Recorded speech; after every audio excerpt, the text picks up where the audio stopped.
Hello, welcome back to another video of Joshi Wishing. Today I'm going to be showing you how I make my Minecraft thumbnails, and I would really recommend using this method because it's so easy and it's... Okay, first of all, it's easy to do, it's easy to learn, and you're just going to love it in general. And I promise you, because if you clicked on this video, then you clearly enjoyed the thumbnail that was on it. To get you started, everything that you'll need in this video is in the description, and by the way, let me rephrase, by everything I mean one thing, which is Mine-imator, which is literally the thing I'm on right now. Isn't that cool? I hope that by the end of this video, you will all leave with a master's degree of making Minecraft thumbnails. Wouldn't that be awesome? But without overdoing the intro, because no one likes long intros, and also this is a tutorial, so there shouldn't be a long intro, let's just get straight into the video. I want everyone to collectively ignore the black line that's at the bottom of the screen. I didn't realize that was there. I'm actually voiceovering this, so sorry. Now that you have loaded yourself into this lovely super flat world, as you can see right here, I want you to bring your focus to the right hand side where it shows all the project properties are right here. I know all these other buttons might look a bit intriguing right now, but all you need is that little library icon that's there, and from there it will take you to this page where there will be a small page icon, and here you have a whole section. These top three are going to be our main focus for today's video because they're the most important, but there are other things you can add. For example, text. You can make it float in the sky, that's pretty cool, or effects. I mean, I don't know, there's so many different things, but like I said, main three focuses are going to be these top three. Now, what I would recommend starting with is hitting this terrain little button right here where, right, if you are a world downloader, you are about to save your own ass, okay? Because here you can import those worlds. Don't worry if you haven't, because it's so easy to do, but you might want to find a separate tutorial to do so, because that will kind of take away the point of the video. But if you import a world... Oh, right. This is when I realized that, I wasn't showing my whole screen. Anyways, now that I am showing my whole screen, you can see that after you hit import world, you are brought to this checkered pattern looking screen where I want to reiterate what I said earlier. It's not too bad if you don't have your world downloaded, because as you can see in the top right, you are able to choose your world if it's in whatever version it falls into. I'm not showing the specifics, but as you can see, there's a whole folder where all your worlds are saved, and for some reason, Mine-imator recognizes that. I'm not sure why, don't ask me, but it knows. But as long as you're not uploading a world that you've downloaded, you don't actually need this, so you can go ahead and close it if you don't need it. But if you want to just upload one of your actual worlds, which is already in that folder, then you can go ahead. I'm gonna just select one of my ones here, and as you can see, it starts loading. Isn't this funny? I decided to speed this part up because sometimes it can take like up to 1 or 2 minutes. It doesn't take long, don't worry. But once it is loaded, you can see that you get a very large representation of your world, which is just awesome. You can scroll in and out using the scroll thingy-majiggy on your mouse. The right-hand side will show you the height of the terrain that you want to import into the field right behind us, which is quite important, so make sure you get it right, because sometimes if you don't do it right, it might cut off some buildings, and I've had that happen before, and it's really not nice, because you have to do it all over again, obviously, and it's just a bit... And the left-hand side will show you the chunk that you actually want to be imported into the world, which is quite important. So they are just both as important as each other, so make sure you get this right. I'm not going to tell you how to do this part because literally it's what you want to import, but as long as you understand the concept of it, that's all that matters. Once you are done playing around with whatever chunks you want loaded, you are able to peacefully hit done, and it will literally start generating the terrain. It's so cool. Alright, if this comes up, do not panic.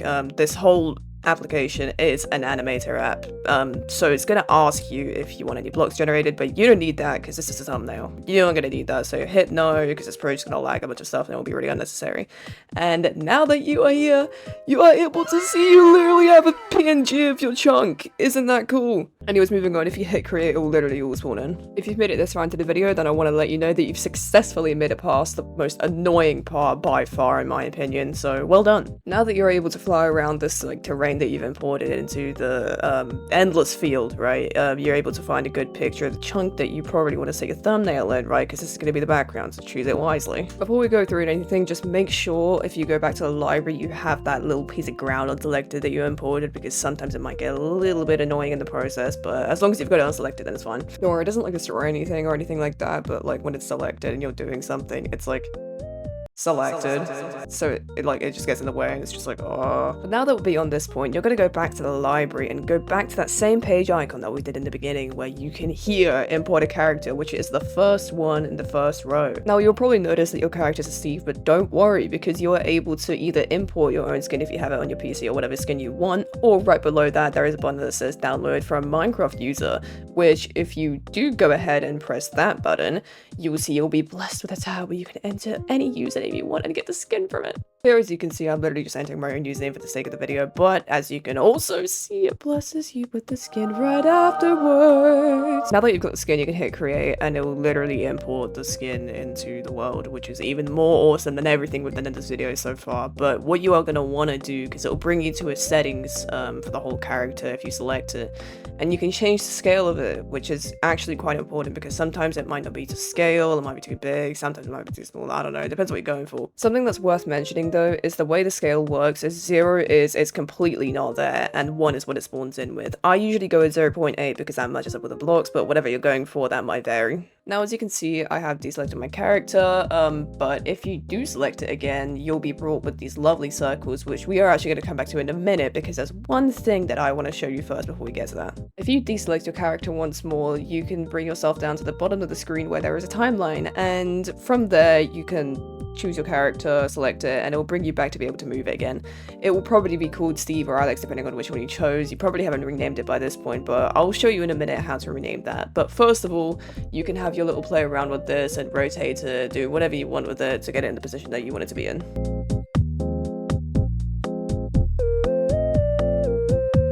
Just while we're talking about this, I do actually have a point that I would like to add in.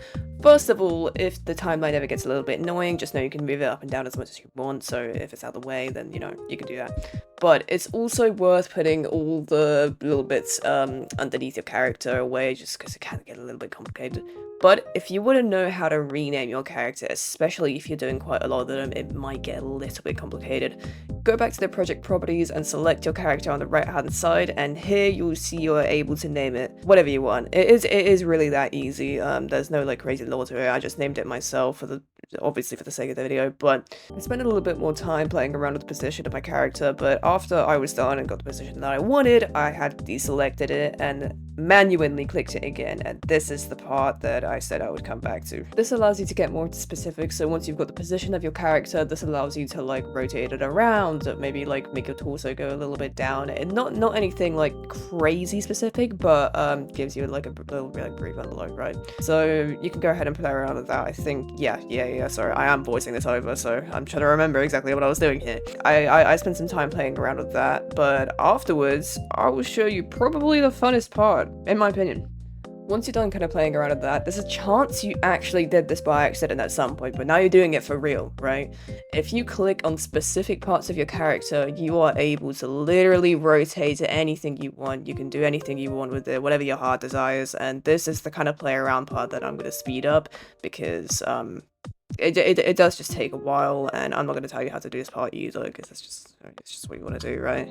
Something worth pointing out is, as you can see, there's like a little gap on my arms, and I don't really particularly know what the real reason for this is. I'm assuming it's some kind of issue with the actual character itself when you import it. It's not the application or anything like that. I don't really know how to fix it, but usually, as you can see, what I do is I just move it slightly, because there's so many different like various positions you can do where it just won't be visible. It's never been a crazy problem to me. Maybe someone who's watching would know, but I don't particularly know, but I haven't had an issue faced with it before. So now that I have finished this whole character situation, I am enlightened to tell you that we are finally done with the second part of the video, so well done, round of applause.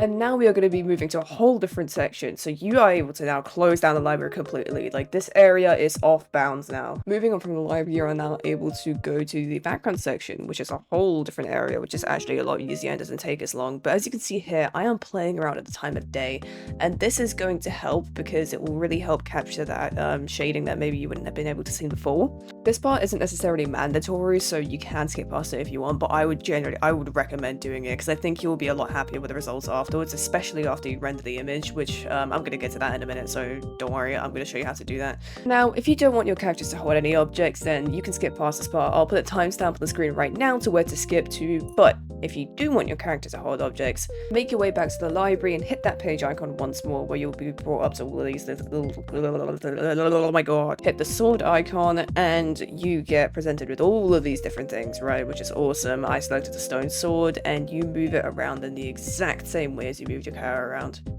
Oh my god, my English is so bad. Something that's pretty good about this is that you're able to like manually move it into your hand, so you get to choose whatever direction you want it in or anything, but it's very important that you do it from every single angle because sometimes it might be like inside your character and that's a bit unsettling. But yeah, it is quite nice that you get to do it on your own because that means it won't be just like at a set angle into your hand, so that's always nice. But that was just for a showcase, and I don't personally want my character holding anything, so I'm going to go ahead and delete that right there by clicking the bin whenever I select anything from the library kind of section, right?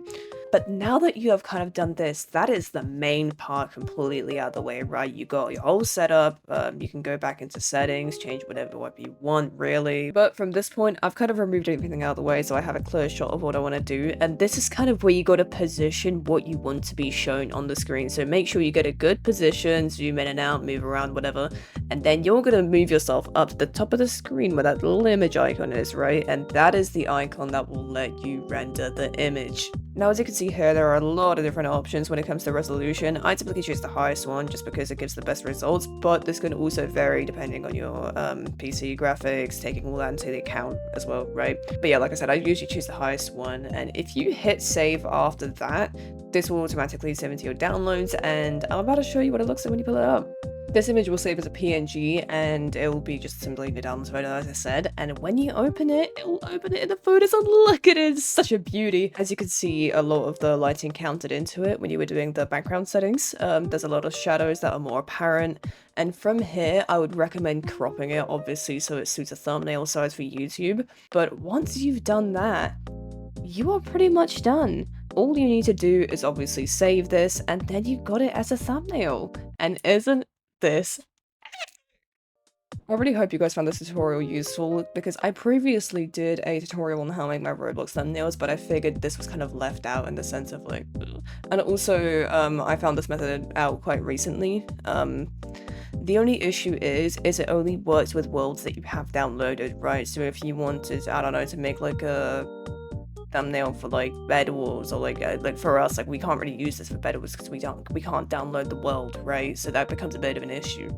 I think if you're just doing especially like a survival let's play, this is amazing. It's what I'm using for mine, and you can get some really good shots, high quality. But if you guys did enjoy the video, please make sure to like, subscribe, comment down below what you want us to do next, and we will see you in the next video. Bye.